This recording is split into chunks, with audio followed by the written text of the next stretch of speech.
Pressing hair, ye say? What's up, my good people? How y'all doing out there in them YouTube streets? It's me, your homegirl Ladosha Wright, with another cool video. This year in 2023, all of my video uploads are going to be about the year of understanding. That's right, understanding hair. Y'all want to know why? That's because on my platform, I say never fear because hair help is here. This is what I do every time I upload a video. I'm about helping you, provided you do one thing, and that is please be kind online, guys, because this is a no hair shaming zone. So keep those comments nice and kind. Also, at the end of all my videos, I'm always going to have a nice bonus tip to make it worth the watching. Now, this is me, Key Lolo, with the crusty lips and all. Everybody got one of these pictures. Come on, I know y'all got one. So this video is about pressing hair. And believe it or not, when I was about 5 years old, my grandmother introduced me to hairstyling by way of pressing hair. Now, there are a lot of stories about pressing hair here in America and around the world, and the most common one is that this woman right here, Madam C.J. Walker, was the woman who invented the straightening comb. Unfortunately, that is a little known Black history fact that is whack. In fact, Madam C.J. Walker did not invent the straightening comb, but what she did do was she popularized its use. That's what she did. Now, how was she able to do that? Through this woman right here, Annie Turbo Malone. In case you didn't know, Annie Turbo Malone was Madam C.J. Walker's teacher. That's right. And she owned a plethora of poro beauty colleges throughout the United States and around the world. She was very, very, very influential and instrumental in Madam C.J. Walker's career.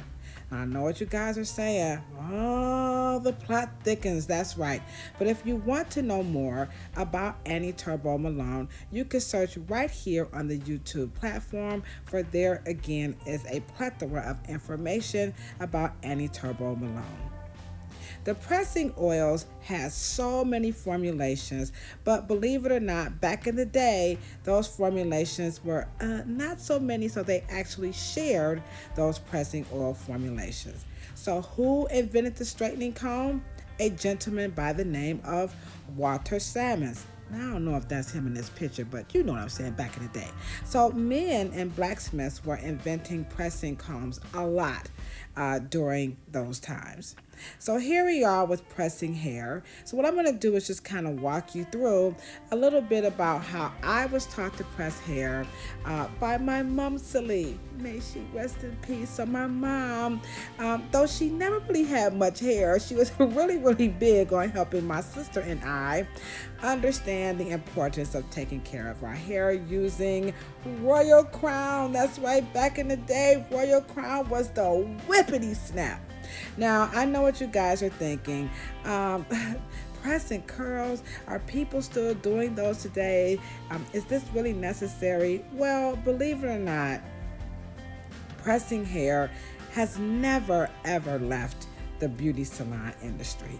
The one thing that I love about pressing hair is that it really highlights just how much our customers trust us and the safe process of pressing hair. It's not about not being comfortable with your textured hair.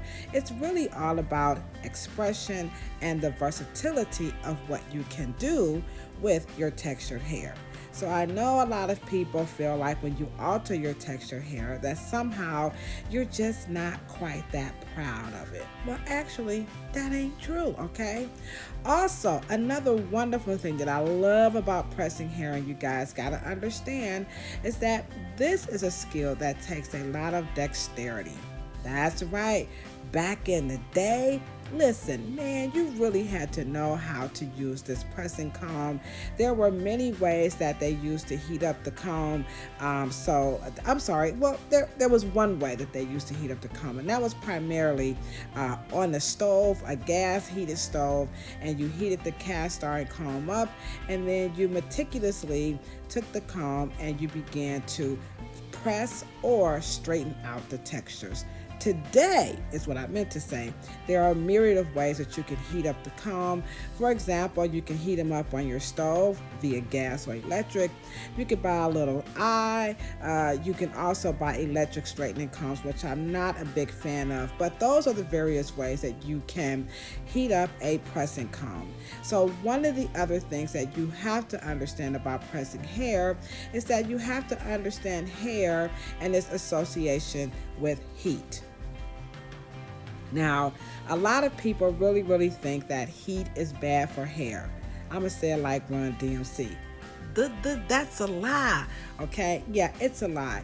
Hair is an excellent conductor of heat, provided you use the right kind of conductor. So hair grease helps the hair conduct the heat properly for this particular type of hairstyle. Now you can go heavy on the grease, you can go light on the grease, but Royal Crown, I'm going to say, is by far one of the best pressing oils when it comes to pressing hair. There are many, and I know what you guys are wondering. Well, what's the difference between a pressing oil, a pressing cream, hair grease, and so on and so forth? This is Ultra Sheen's satin press cream, and it has more of a creamy consistency. Those were modern day. The Dax Marcel curling wax is more like a wax. It's much thicker and is going to make a stiffer curl compared to your pressing grease and your pressing creams. Here are just a bunch of images about some pressing oils and creams that you may have recognized. Also, when you're pressing hair, making sure the position of the head is really important. Back in the day, if you didn't hold your head right, you might got your ears burned, your neck burned, your forehead burned, and sometimes if you sat still, guess what? Come on, say it with me, y'all. You still got burned. That's right. So the likelihood of feeling some heat when you're using a pressing comb, more than likely you're going to feel it. So make sure if you're going to be using it on someone who's never had their hair pressed or haven't had it pressed in a while, that they understand they are most certainly going to feel some heat, and you, the user of the pressing comb, you might feel some too. Make sure when you're pressing hair that you're using small subsections.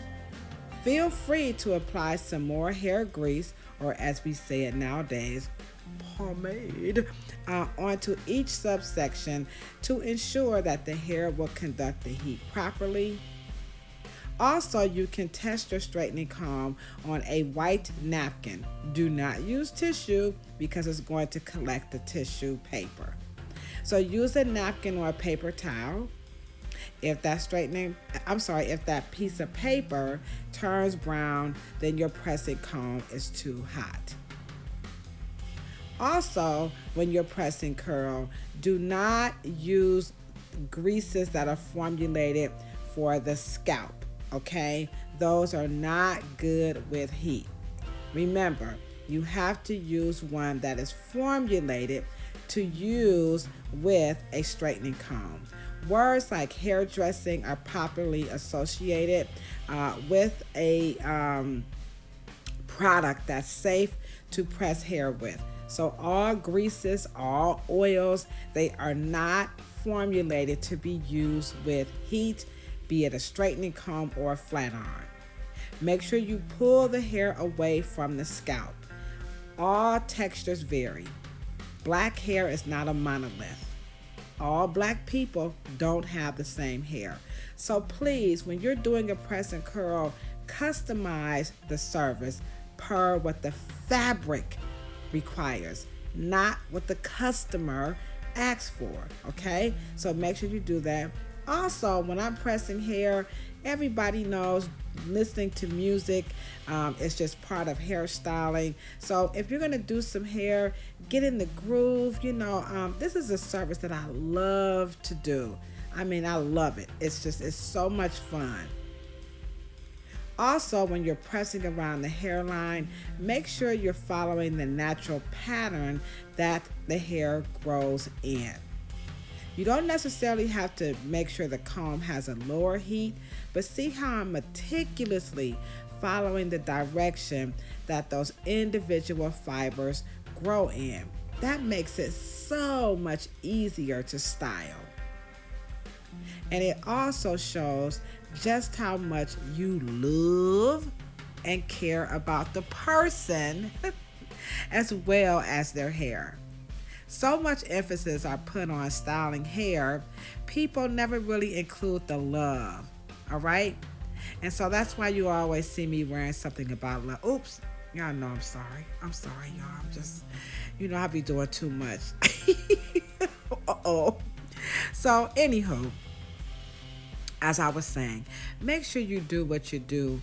Do it with a whole lot of love. There are going to be some mistakes made along the way, as you can see, just the way I kind of dropped that camera. But it's okay. Follow through with what you love to do, but at the same time, pay attention to what you're doing and understand there's a person underneath those fibers, and they really, really, truly, truly love when we demonstrate and show how much we love what we do when we do it. It's not always about the Benjamins. We're not always boss babes or dollar, out for chasing dollars. Sometimes we are about just the love of hair, okay? All right. Grease in the scalp. Here we go. I know y'all like, I was wondering if she was going to get to it. Come on, y'all. Let's be Key Lolo. Yeah, we grease scalps. Now, I know what you guys are thinking. Why? Why do black people in particularly put grease on the scalp, knowing good and dang on well the scalp makes its own oil? Well, here's a little known black history. Cultural. Remember, this is a cultural practice. The reason why we grease scalps culturally is because of sweat. That's right. We know that most people are going to get some type of moisture at the scalp. So culturally, we've always felt that if we put a little grease on the scalp, when you go to sweat, it's going to slow down the reversion rate. Okay? Now, if you like this information that I'm sharing with you about pressing hair, go ahead on, hit that thumbs up, and at the end, share this video with someone who's interested in either knowing more about pressing hair or someone who just want to see what pressing hair looks like, okay? I know, it's so cool, okay? All right, so here's another thing I want you to understand. Do not put a plastic cap on. Don't do that, all right? All right, here's our tips about the 100 stroke. Here's our bonus tip about the 100 strokes, okay? All right, the 100 strokes. Should you brush your hair 100 strokes a day after your press and curl to make sure it stays nice and neat and promote growth? Is this true? Unfortunately, I'm sorry, guys, it's a lie. What you talking about, Will? Yeah. I'm sorry. I know. Yeah, that's kind of made up. Just brush your hair as needed, okay? You don't have to do 100 strokes. All right, guys, we're coming towards the end of the video. Here are my old-fashioned barrel curls. I am using a flat iron instead of a Marcel iron because that's what she likes. She says she likes the way the flat irons curl the hair because they don't make the curls a little bit too tight. So that's the difference between curling hair with a barrel Marcel iron and a curling iron. A flat iron, and that's because a flat iron is flat, and as you go to curl the hair, your curls are nice and flat and smooth, still round, but not quite as tight as you could get if you were to use a Marcel iron. So again, keep it simple. Understand that you need the proper hair grease, you need the right technique, you need the right tools. Stay away from those plastic caps. And no, You do not need to brush your hair 100 times at night to make sure it's straight. Okay, thank you guys for watching. You guys are the best. The products that I used to style her hair were in the Wright hair care product line, which you can find inside my Amazon store at Ladosha Wright. Feel free to follow me on TikTok. Also, again, please subscribe to the channel and share. Join Cheryl Morrow I and out every Monday right here on YouTube at 6 o'clock p.m. My documentary, The Narrative, I'm going to drop that in the chat. And then you can also follow me on all the social media platforms. You guys are the best. Peace, love, and hair. I love you guys.